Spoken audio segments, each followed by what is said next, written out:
Hello guys, welcome back to Ujji vlogs. ಇವತ್ತು ಈ mini ವ್ಲಾಗಲ್ಲಿ ನಾನು ಚೆರಿ ಬೇಬಿಗೆ ಆಲ್ ಟೈಮ್ ಫೇವ್ರೇಟ್ ಆಗಿರೋ ಹೋಮ್ ಮೇಡ್ ಸರ್ಲಾಕ್ ಹೇಗೆ ಮಾಡೋದು ಅಂತ ತೋರಿಸ್ತೀನಿ. ಫುಲ್ ವಿಡಿಯೋ ನೋಡಿ. ನಿಮ್ಮನೆ 8 ಮಂತ್ಸ್ ಬೇಬಿ ಇದೆಯಾ, ಇದನ್ನು ಟ್ರೈ ಮಾಡಿ, ತುಂಬ ಇಷ್ಟಪಟ್ಟು ತಿಂತಾರೆ. ಫಸ್ಟು ನಾನಿಲ್ಲಿ 100 ಗ್ರಾಮ್ಸ್ ಮಖಾನ ತೊಗೊಂಡಿದ್ದೀನಿ. ಅಂದರೆ ನಾನು ತೋರಿಸಿರೋ ಕಪ್ ಅಳತೆ ತೊಗೊಳ್ಳಿ, 2 ಕಪ್ಪು. ಚೆನ್ನಾಗಿ ಡ್ರೈ ರೋಸ್ಟ್ ಮಾಡಿ. ಇದರಲ್ಲಿ ಬೋನ್ ಡೆವಲಪ್ಮೆಂಟ್ಗೆ, ಮಸಲ್ ಗ್ರೋತ್ಗೆ, ಬೆಟರ್ ಸ್ಲೀಪ್ಗೆ ಮತ್ತು ಇಮ್ಯುನಿಟಿ ಬೂಸ್ಟ್ಗೆ ಹೆಲ್ಪ್ ಮಾಡುತ್ತೆ. ಮಖಾನ ಚೆನ್ನಾಗಿ ಡ್ರೈ ರೋಸ್ಟ್ ಆದಮೇಲೆ ಈಗ ನಾನು 1 ಕಪ್ ಅವಲಕ್ಕಿ ತೊಗೊಂಡಿದ್ದೀನಿ. ಇದನ್ನು ಚೆನ್ನಾಗಿ ಡ್ರೈ ರೋಸ್ಟೇ ಮಾಡಬೇಕು. ಇದು ರಿಚ್ ಇನ್ ಐರನ್ ಮತ್ತು ಈಸಿಯಾಗಿ ಡೈಜೆಸ್ಟ್ ಆಗುತ್ತೆ.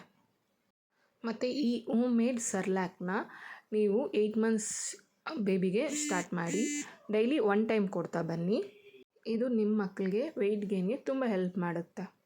ಇನ್ನೊಂದು ವಿಷಯ ಗೈಸ್, ನಾನು ಇದುವರೆಗೂ ನಮ್ಮ ಚೆರಿ ಬೇಬಿಗೆ ಔಟ್ಸೈಡಿಂದ ಯಾವುದೇ ಸರ್ಲ್ಯಾಕ್ನ ತರಿಸಿಲ್ಲ, ತಿನ್ನಿಸೂ ಇಲ್ಲ. ನಾನೆಲ್ಲ ಹೋಮ್ ಮೇಡಲ್ಲಿ, ಅಂದರೆ ನಮ್ಮ ಮನೇಲಿ ಏನು ಮಾಡ್ತೀವೋ ಅದನ್ನೇ ತಿನ್ನಿಸಿರೋದು.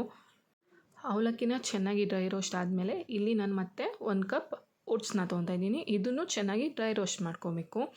ಒಳ್ಳೆ ಘಮ ಇರುತ್ತೆ ಓಟ್ಸ್ನ ಡ್ರೈ ರೋಸ್ಟ್ ಮಾಡ್ತಿದ್ರೆ. ಓಟ್ಸಲ್ಲಿ ಮಕ್ಕಳಿಗೆ ಬೇಕಾಗಿರೋ ಐರನ್, ಕ್ಯಾಲ್ಶಿಯಂ, ಜಿಂಕ್ ಮತ್ತು ವಿಟಮಿನ್ ಬಿ ಇರುತ್ತೆ. ಇದು ಡ್ರೈ ರೋಸ್ಟ್ ಆದಮೇಲೆ ಈಗ ನಾನು ಡ್ರೈ ಫ್ರೂಟ್ಸ್ ತೊಗೊತಾ ಇದ್ದೀನಿ. ಫಸ್ಟಿಗೆ ನಾನು ಸ್ವಲ್ಪ ವಾಲ್ನಟ್ಟು, ಬಾದಾಮಿ, ಗೋಡಂಬಿ, ಪಿಸ್ತಾ ಮತ್ತು 2 ಏಲಕ್ಕಿ. ನಾನು ಇಲ್ಲಿ ತೊಗೊಂಡಿರೋ ಪಿಸ್ತಾ ಪ್ಲೈನ್ ಪಿಸ್ತಾ, ಸಾಲ್ಟೆಡ್ ಅಲ್ಲ. ಇದನ್ನೆಲ್ಲ ಚೆನ್ನಾಗಿ ಡ್ರೈ ರೋಸ್ಟ್ ಮಾಡ್ಕೊಳ್ಳಿ. ಆದಮೇಲೆ ತಣ್ಣಗಾಗಲಿ. ಈಗ ಮಿಕ್ಸಿ ಜಾರ್ಗೆ ಹಾಕ್ಕೊಂಡು ಚೆನ್ನಾಗಿ ಫೈನ್ ಪೌಡ್ರ್ ಆಗೋಷ್ಟು ಥರ ಗ್ರೈಂಡ್ ಮಾಡ್ಕೊಳ್ಳಿ. ಹೇಗೆ ಅಂದರೆ ಫಸ್ಟು ಮಖಾನ, ಅವಲಕ್ಕಿ ಮತ್ತು ಓಟ್ಸ್ನ ಜಾಸ್ತಿ ಹಾಕ್ಕೊಳ್ಳಿ, ಸ್ವಲ್ಪ ಡ್ರೈ ಫ್ರೂಟ್ಸ್ ಹಾಕ್ಕೊಳ್ಳಿ. ಯಾಕೆ ಅಂದರೆ ಡ್ರೈ ಫ್ರೂಟ್ಸಲ್ಲಿ ಆಯಿಲ್ ಕಂಟೆಂಟ್ ಇರುತ್ತೆ. ಸೊ ಅದೇನಾಗುತ್ತೆ, ಗಂಟು ಆಗಿಬಿಡುತ್ತೆ. ಸೊ ನಿಮಗೆ ಪೌಡ್ರ್ ಥರ ಆಗಲ್ಲ ಅದು. ಅದಕ್ಕೆ ನಾನು ಹೇಳಿರೋ ಮೆಥಡ್ನ ಯೂಸ್ ಮಾಡಿ, ನಿಮಗೆ ಚೆನ್ನಾಗಿ ಫೈನ್ ಪೌಡ್ರ್ ಬರುತ್ತೆ. ಮತ್ತು ಇದನ್ನು ಜಲ್ದಿ ಹಿಡಿದು ಒಂದು ಏರ್ ಟೈಟ್ ಕಂಟೈನರಲ್ಲಿ ಸ್ಟೋರ್ ಮಾಡಿ ಇಟ್ಟಿರಿ. ಇದನ್ನು ನಿಮಗೆ 1 ಮಂತ್ ಯೂಸ್ ಆಗುತ್ತೆ.